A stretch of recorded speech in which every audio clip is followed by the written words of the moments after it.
ಭಾರತ ಪಾಕಿಸ್ತಾನದ ನಡುವೆ ಕದನ ವಿರಾಮ ವಿಚಾರಕ್ಕೆ ಕಾಂಗ್ರೆಸ್ ಬಿಜೆಪಿ ಮಧ್ಯೆ ಪರವಿರೋಧ ಚರ್ಚೆ ನಡೀತಾ ಇದೆ.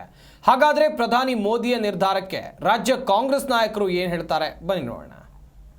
ಆದರೆ ಅದನ್ನು ಎದುರಿಸತಕ್ಕಂಥ ಶಕ್ತಿ ನಮ್ಮ ಸೈನಿಕರಲ್ಲಿ ಸೈನ್ಯ ಬಲ ಇರ್ತದೆ.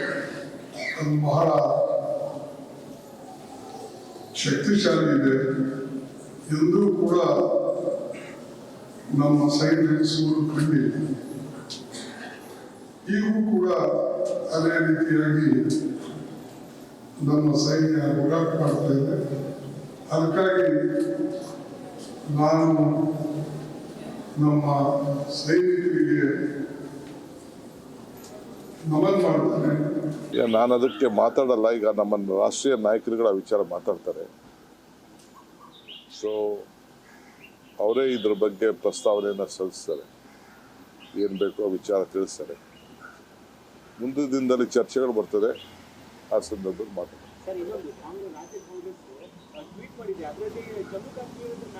ಅದೆಲ್ಲ ಸುಳ್ಳು. ನಾನು ಅದು ಯಾರೋ ಸ್ವಲ್ಪ ಸ್ಮಾಲ್ ಮಿಸ್ಟೇಕ್ ಇತ್ತು. Remove everything. ಅದೆಲ್ಲ ಮ್ಯಾಪ್ ಗೀಪ್ ಅದೆಲ್ಲ ತೆಗಿಯೋಕ್ಕಾಗಲ್ಲ. ಯಾರೋ ಮಿಸ್ಶಿಫ್ಟ್ ಮಾಡಿದ್ದಾರೆ. No I just remove every one. ಎಲ್ಲ ಕೆಲಸ ಮಾಡಿದವರು ಎಲ್ಲ ತೆಗೆದು ಬಿಸಾಕಿದ್ದೀನಲ್ಲ. ನಮ್ಮೆಲ್ಲರಿಗೂ ಹೇಗೆ ಗೊತ್ತಾಯಿತು ಯುದ್ಧದಲ್ಲಿ ವಿರಾಮ ಆಗಿದೆ? ಟ್ರಂಪ್ ಅವರು ಒಂದು ಟ್ವೀಟ್ ಮಾಡ್ತಾರೆ. ಆ ಟ್ವೀಟಿನ ಭಾಷೆ ನೋಡಿದರೆ ತಾವು, ನಮಗೆ ಪಾಕಿಸ್ತಾನಿಗೆ ಹೋಲಿಕೆ ಇದೆ. ನಾವು as if we are equals. We are not equal. We are better than them. We are not branded as a terrorist country anywhere any time in our history. ಹೋಲಿಕೆ ಮಾಡ್ತಾರೆ. ಮತ್ತು I congratulate and common sense ಅಂತ ಹೇಳ್ತಾರೆ sir.